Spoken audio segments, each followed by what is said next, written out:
Christmas పండుగ ఆనందాల వేడుక. ప్రపంచంలో ప్రజలందరికీ నవ్వులు పువ్వులుగా పూయించే గొప్ప పండుగ. కొన్ని కోట్ల మంది ప్రజలు ప్రతి చర్చిలో గొప్ప ప్రార్థనలతో లోకరక్షకుడికి ఘనంగా ఆహ్వానించే మహావైభవమైన పండుగ ఈ క్రిస్మస్ పండుగ.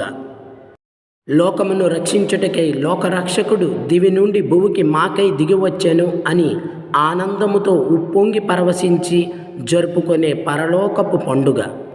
ప్రజలందరూ జరుపుకునే ఈ క్రిస్మస్ సంబరాలు అంబరాన్ని తాకుతాయి.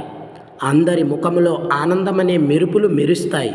ఉత్సాహముతో, ఆనందముతో, అమితమైన భక్తి శ్రద్ధలతో ప్రతి ఒక్కరూ చేసే ప్రార్థనలకు మెల్లగా మెదిలే మేఘాలు ఆనంద పరవశంతో పరుగులు పెడుతూ నాట్యం చేస్తాయి. ప్రకృతిలో రమణీయమైన మార్పులు మొదలవుతాయి. క్రిస్మస్ పండుగ అంటేనే ప్రేమ పండుగ. ప్రేమకు నిలువెత్తు నిదర్శనం ఈ పండుగ. అహంకారులను అనగద్రొక్కి దీనులను ధనవంతులను చేయు పండుగ ఇది. దేవునికి అసాధ్యమైనది ఏదీ లేదు. అల్పమైన వారిని ఎన్నుకొని అత్యంత శక్తివంతులుగా వారిని తీర్చిదిద్దును. సాధారణమైన వ్యక్తి అయిన మోషేను ఎన్నుకొనెను. మహారాజైన ఫరోకు బుద్ధి చెప్పెను. గొర్రెల కాపరి అయిన దావీదును ఎన్నుకొనెను. మహారాజును చేసెను. లోకమును రక్షించుటకై తన కుమారుని పంపించెను. ఆయన తన ప్రేమచే ఈ లోకమును మార్చివేసెను. ఒక కొత్త ఒరవడికి శ్రీకారం చుట్టెను.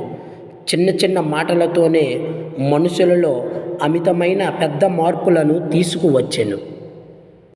మంచిని పెంచమన్నాడు, ప్రేమను పంచమన్నాడు. తోటి మనిషికి తోడుగా ఉండి తన్నాదుకోమన్నాడు. ఆయన మాటలు మండుటెండలో పన్నీటి జల్లుల్లా మనుషుల మనసుల్లో నాటుకున్నాయి. ప్రేమ, కరుణ, శాంతి, దయ ఇవే తరగని నిజమైన ఆస్తులు అని ప్రపంచానికి ప్రేమను పరిచయం చేశాడు. శత్రువైన సాటి మనిషికి సహాయం చేయమన్నాడు. ఆపదలో ఉన్నవారిని ఆదుకోమన్నాడు. తగాదాలతో తలలు తీసుకునే వారికి త్యాగాన్ని పరిచయం చేశాడు. త్యాగాన్ని నేర్పించాడు. వారి మనసుల్లో ప్రేమ బీజాన్ని నాటాడు. పీడించు, దండించు, దోచుకో అన్న రోమన్ సామ్రాజ్య అధికారాన్ని ప్రేమించు, శాంతించు, కరుణించు అంటూ ప్రజలకు కొత్త నీతిని బోధించాడు. ఎవ్వరిని దోచుకోవద్దన్నాడు. ఎవ్వరికీ ద్రోహం చెయ్యొద్దన్నాడు. సాటి మనిషికి సహాయం చేయమన్నాడు. మనిషి తప్పు చేస్తే క్షమించుమన్నాడు.